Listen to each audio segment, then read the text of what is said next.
नमस्कार, स्वागत है एक नई वीडियो में। आज हम मार्केट प्रीव्यू देखेंगे निफ्टी 50 का, मार्केट बैंक निफ्टी का, आईआईटी स्टॉक्स का 20th नवंबर 2023 के लिए 20 नवंबर को देखेंगे।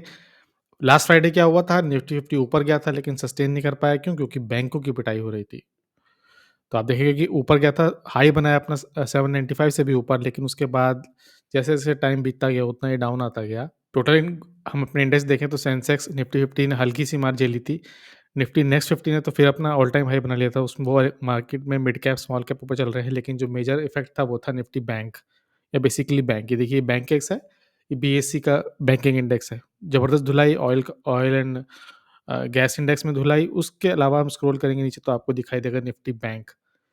काफ़ी धुलाई हुई थी। निफ्टी आईटी ने हल्का-सा कंसोलिडेट किया था बड़े से मूवमेंट के बाद। उसके बाद निफ्टी बैंक थी। और हम सब और नीचे चलेंगे तो आप देखोगे कि एफएमसीजी में बहुत अच्छा मूवमेंट था।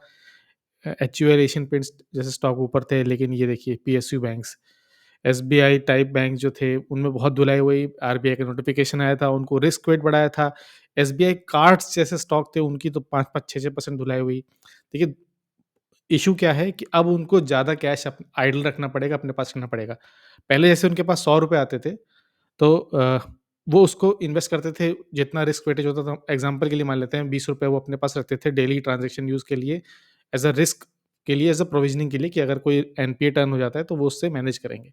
अब पर्सनल लोन्स जो अनसिक्योर्ड लोन्स हैं, उस पे वेटेज बढ़ा दिया है। तो अब 20 की जगह उनको फॉर एग्ज़ाम्पल 25 या ₹30 रखने पड़ेंगे। तो वो जो 20 जो 25 या ₹30 जो बढ़े हुए पैसे हैं, वो फर्दर इन्वेस्ट नहीं कर सकते, फर्दर यूज़ में नहीं ला सकते। वो आइडल पड़े रहेंगे अकाउंट में, और वो उससे उनको नेट इंटरेस्ट जो है वो नहीं मिलेगा। उनका जो ज़्यादा वो उसका यूज़ नहीं कर पाएँगे, इसीलिए बैंकों में धुलाई हुई थी। अब मार्केट इतना बदल चुका है। पहले मार्केट क्या करता था कि वेट करता था कि कब उसको उस पॉइंट पे लेकर आएँगे, 3-4 दिन में, हफ्ते भर में उस पॉइंट में आता था। आजकल मार्केट बदल गया है। एक ही दिन में वो पटक के उतना नीचे रख देता है इंडेक्स को या पर्टिकुलर स्टॉक को, जितना वो हफ्ते भर में पहले रखा करता था। तो अभी भी, लेकिन हम फिर भी स्टिल वेट करेंगे स्टॉक्स का। अगर हम मार्केट मूवर्स में देखें, तो आपको टॉप पे दिखाई देगा एसबीआई लाइफ, लाइफ इंश्योरेंस कंपनियाँ ऊपर देखेंगे। एसबीआई लाइफ दिख रहा है, एचडीएफसी लाइफ दिख रहा है, अपोलो हॉस्पिटल्स, फार्मा वगैरह दिख रहे थे। इसके अलावा एफएमसी जैसे एचयूएल, एशियन पेंट्स, ग्रासिम, ये सब अच्छे दिख रहे थे क्योंकि कमोडिटी ऑयल के प्राइस में, क्रूड के प्राइसेस में आया है रिलीफ। लेकिन टॉप लूजर्स में आओगे आप, तो आपको यहाँ दिखाई देंगे सिर्फ बैंकिंग और फाइनेंशियल्स। एसबीआई, इसको चेंज कर लेते हैं NSC. SBI, Bajaj finance, Kotak Mahindra, axis bank, ICICI bank, BPCL थोड़ा-सा डिक्लाइन हुआ, प्रॉफिट बुकिंग थी बीपीसीएल में, ओएनजीसी में भी। तो बैंकिंग स्टॉक्स में सबसे ज़्यादा दिक्कत आई थी, तो उसको हम ध्यान में रखेंगे। ओपन कर लिया हमने निफ्टी 50 का चार्ट। हम पहले ही देख रहे हैं कि वो 50 डेमा के ऊपर पहुँचा हुआ है। चैनल में, उसी चैनल में पहुँचा हुआ है। ऊपर जाके प्रॉफिट बुकिंग आई लगातार 2 दिन, लेकिन स्टिल ये अभी पॉजिटिव मोमेंटम है। हो सकता है कि थोड़ा कंसोलिडेट करे, लेकिन मेरा मानना है कि इस चैनल को फ़ॉलो करेगा और टॉप बनाएगा 20,000 या 20,500 तक का भी बनाएगा तो बहुत अच्छी बात है। तो अगर आप इंडेक्स के थ्रू स्विंग करना चाहते हैं, निफ्टी 20 के थ्रू स्विंग करना चाहते हैं, तो आप अच्छे तरीके से स्विंग कर सकते हैं। इसको म्यूचुअल फंड्स के साथ भी आप स्विंग कर सकते हो। ये कोई भी बाय सेल रिकमेंडेशन नहीं है, सिर्फ़ हम एनालिसिस कर रहे हैं किस तरह से मार्केट पोज़ीशन्ड है। कोई भी बाय सेल करने से पहले आप कंसल्ट ज़रूर करेंगे अपने फाइनेंशियल एडवाइज़र से, या उससे भी बेटर आप अपनी एनालिसिस करेंगे दूसरों के एनालिसिस के ऊपर, तो डबल फ़िल्टरेशन हो जाएगा। तो स्टिल पॉजिटिव मोमेंटम है, तीनों तीनों मूविंग एवरेजेस के ऊपर है, और एक अच्छा मोमेंटम आया है अब, और एक अच्छा बाइंग भी आ रही है यहाँ पे। स्टिल इसमें अच्छी बाइंग आएगी क्योंकि निफ्टी आईटी और कमोडिटी जो एफएमसीजी टाइप का सेगमेंट है, उसमें भी अच्छी बाइंग दिख रही है हमको। निफ्टी बैंक में आ जाते हैं। निफ्टी बैंक हमने देखा था कि एक इसने हेड एंड शोल्डर बनाया, 200 डीएमए के पास गया, वहाँ से बैकअप किया। लेकिन जो ये नेकलाइन थी उस हेड एंड शोल्डर की, अगर आपको नहीं याद है तो मैं इसे ड्रॉ कर देता हूँ। ये हेड एंड शोल्डर था, और यहाँ से इसने 200 डीएमए से इसने सपोर्ट लेके वापस आया।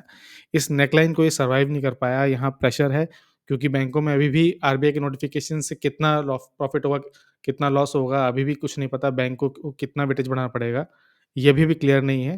देखिए दिक्कत, और एक और पॉइंट मैं आपको बताना भूल गया कि जैसे बैंक्स हैं, बड़े बैंक्स हैं, आईसीआईसीआई बैंक, एसबीआई, इनके पास डेली कैश आता है, डेली कैश जाता है, लोग पैसे जमा करते हैं इसमें, सैलरी आती है लोगों की, एफडी मैच्योर होती है, एफडी के लिए पैसा डालते हैं, तो उनके पास पैसा होता है। वो उस पैसे को प्रोविज़निंग के लिए यूज़ कर सकते हैं।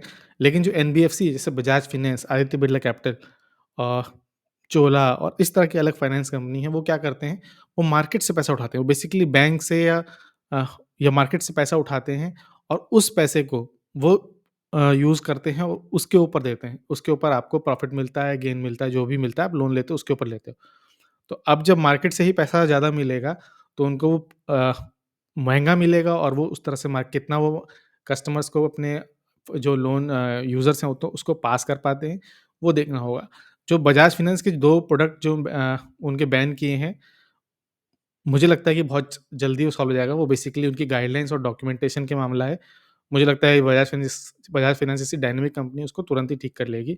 लेकिन जो दूसरा प्रोविज़निंग वाला जो रिस्क वेट बढ़ा दिया है अनसिक्योर्ड लोन्स के लिए, वहाँ इफ़ेक्ट ज़रूर पड़ेगा। छोटे बैंकों में ज़रूर इफ़ेक्ट पड़ेगा, इसीलिए मुझे लग रहा है कि निफ्टी बैंक एक एक एक टाइम और नीचे आएगा। हमने एक अ, नेकलाइन के तो नीचे है ही, अपने फिबोनाची भी लेवल भी लगा लिया है। तो उसने जो रिएक्शन लिया है वो 50% लेवल से लिया है और उसके बाद जो उसका नेक्स्ट लेवल था 38.2 वहाँ पर उससे भी नीचे क्लोज़ किया है। तो अगर ये थोड़ा और नीचे आ सकता है, मेरे को तो पूरे-पूरे चांस लग रहे हैं कि ये 40 कल के दिन आस-पास ये 43-85 पे आ जाएगा। जो भी आएगा, आप सीधा मार्केट में मत उतरना। हो सकता है कि बहुत सारी कंपनियों के एक्सप्लेनेशन आए हैं कि उनको कितना इफ़ेक्ट पड़ेगा, बहुत नहीं पड़ेगा। शायद बजाज फाइनेंस ने कहा है तो उनको कुछ भी फ़र्क नहीं पड़ेगा। एसबीआई कार्ड्स वो कह रहे हैं कि उनको भी नहीं पड़ेगा, हालाँकि पूरा ही अनसिक्योर्ड लोन है उनके पास। उनके पास कह रहे हैं कि कैश है और कुछ भी उनको क्यूआईबी वगैरह करने की ज़रूरत नहीं है। बट स्टिल हो सकता है कि मार्केट ओपन होते ही उसमें तुरंत एक गैप अप ओपन हो और थोड़ा-सा बाइंग दिखाई दे तो सीधा वहीं जंप करना है हमको। थोड़ा-सा वेट करना है, देखना है हमको कि कहाँ-कहाँ बाइंग आ रही है, कहाँ बाइंग सस्टेन कर रही है। पता चला सेकंड हाल्फ में सेलिंग आ गई वहीं पर और एक लंबी सी विक बन गई, तो बहुत जल्दी नहीं जाएँगे। निफ्टी आईटी में देख लेते हैं। निफ्टी आईटी का मैंने वीकली चार्ट खोल लिया है। यहाँ पर मैंने फिबोनाची लेवल लगा रखा है टॉप से। ये इस चैनल में ट्रेड कर रहा है और इस चैनल में ट्रेड करने के बाद इसने अपने निचले पार्ट से अच्छा सपोर्ट दिया। इसको चाहो तो आप थोड़ा-सा एडजस्ट कर सकते हो इस तरीके से। तो इस चैनल को ही ये फॉलो कर रहा है और यहाँ चैनल को आप देखोगे कि इसने अच्छा मूव किया है। 38.2 लेवल के ऊपर गया है और अगला रेजिस्टेंस जो है इसका वो 50 लेवल पे है, 32,775 पर है। तो वहाँ पर इसको हल्का-सा रेजिस्टेंस ज़रूर मिलेगा, लेकिन आप देखोगे कि ये राइज़िंग चैनल है और राइज़िंग चैनल के अलावा भी वीकली बेसिस पर है, तो आप कुछ इस तरह से इसको प्रेडिक्ट कर सकते हो कि इस तरह से कुछ राउंडिंग बॉटम बनाएगा और अच्छा राउंडिंग बॉटम बना सकता है। आईटी स्टॉक्स में कुछ हम रिलीफ ज़रूर देख रहे हैं, कंटीन्यूअस हमको बाइंग भी दिख रही है। मार्केट में सेक्टर रोटेशन भी होता है, हर सेक्टर में मूवमेंट आ चुका है।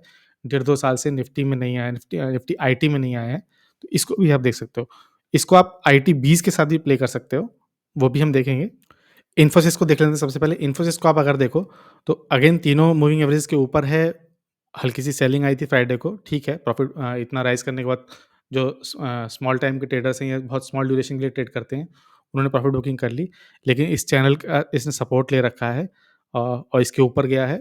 फिर मुझे लगता है मंडे को फिर इसमें बाइंग आएगी। हालाँकि डॉलर इंडेक्स घट रहा है, डॉलर इंडेक्स कम हो रहा है, लेकिन फिर भी इतना भी कम नहीं हो रहा है। अभी भी 100 के ऊपर मेंटेन करके रखा हुआ है। टीसीएस देखेंगे, टीसीएस में भी बायबैक आया हुआ है, उसकी डेट आ गई, रिकॉर्ड डेट, थोड़ी-सी बाइंग आई सेकंड। लेकिन यहाँ दिक्कत क्या है, यहाँ टाटा टेक्नोलॉजीज़ का आईपीओ आया हुआ है। टाटा टेक्नोलॉजीज़ का आईपीओ आया हुआ है, तो टाटा मोटर्स, टाटा एल्क्सी, टीसीएस ये सब थोड़े-थोड़े ओवरलैप करते हैं अपने बिज़नेस में।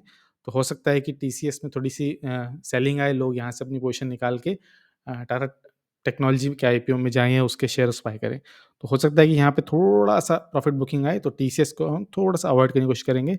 कोशिश करेंगे मिड कैप आईटी कंपनीज़ देखने की, जैसे कि बिरला सॉफ्ट कंटीन्यूअसली हाई बना रही है। इसको ट्रैक करो आप, इसमें पोज़ीशन देखो, जैसे ही थोड़ा-सा नीचे आता है, बाय करने का हम प्लान कर सकते हैं। ज़ेन टेक्नोलॉजीज़ के बारे में हम क्यों देखें, ये आईटी कंपनी नहीं है, लेकिन इनको फिर एक ऑर्डर मिला है। ज़ेन टेक्नोलॉजीज़ की ऑर्डर बुक जो है वो इतनी हेवी है कि पूछो नहीं। हर 10-15 दिन में इनके पास एक नया 50 या 100 करोड़ का ऑर्डर आ जाता है। इनके पास फिर एक 100 करोड़ का ऑर्डर आया है, मैं स्क्रीन पे आपको दिखा दूँगा। इनकी ऑर्डर बुक इतनी ज़्यादा है कि ये सिर्फ़ इसके ऑर्डर बुक के दम पे ऊपर नाच रहा है और ऑर्डर बुक आने के बाद ये जितने भी आप अपर सर्किट देख रहे हो ना, यहाँ से यहाँ का मूवमेंट है, ये सिर्फ़ एक ऑर्डर बुक पे आया है। एक इंडियन एयरफोर्स का ऑर्डर आया था। आई थिंक एक और friendly nation, I think Armenia की तरफ से ऑर्डर आया है। एक ड्रोन टेक्नोलॉजीज़ को लेकर इनका कुछ आया है ऑर्डर। तो अगेन ये 5% का अपर सर्किट लगा सकता है। तो अगर आप ऑर्डर बुक को ट्रैक करते हो, ऑर्डर बुक बेस्ड करते हो, आप देख सकते हो ज़ेन टेक्नोलॉजीज़ को भी। आईटी बीज़ खोल लिया है हमने। जैसे निफ्टी बीज़ मूव कर रहा है, वैसे आईटी बीज़ भी अपर मूव कर रहा है। आप देखोगे कि बहुत लंबी विक बनी थी, एक भयानक शूटिंग स्टार टाइप का बनता हुआ दिखाई दे रहा है हमको यहाँ पे। लेकिन स्टिल हम इसको देखेंगे क्योंकि ये बहुत ऊपर से नीचे आया हुआ है ये पहले भी। अगर अगर हम इसको डेली से हटा के वीकली बेसिस पे लगाएँ, तो आप देखोगे कि निफ्टी आईटी की तरह ये भी एक चैनल बना रहा है। अगर हम इसको कुछ इस तरह से एक चैनल ड्रॉ करें रफली, आप अच्छे से ड्रॉ करिएगा प्लीज़। तो आप देखोगे कि ये भी एक हायर चैनल बनाया जा रहा है और अच्छा सपोर्ट इसने लिया हुआ है पहले भी। तो इस चैनल को अगर इसने ब्रेक किया तो अच्छा मूवमेंट आएगा। और तो और इसमें सबसे बड़ी बात ये है कि इसमें भी एक राउंडिंग बॉटम बनने की तैयारी में है। तो आप एक पर्टिकुलर स्टॉक के साथ जाके इंडेक्स के साथ जाओ, तो भी आप स्विंग कर सकते हो। यहाँ स्विंग की अपॉर्च्युनिटी है। पहले स्विंग की अपॉर्च्युनिटी 5-6% की है, जो 35,000 के लेवल पर आए 35.91 के लेवल पर आएगी, और फिर एक स्विंग की अपॉर्च्युनिटी है और 20.6% की।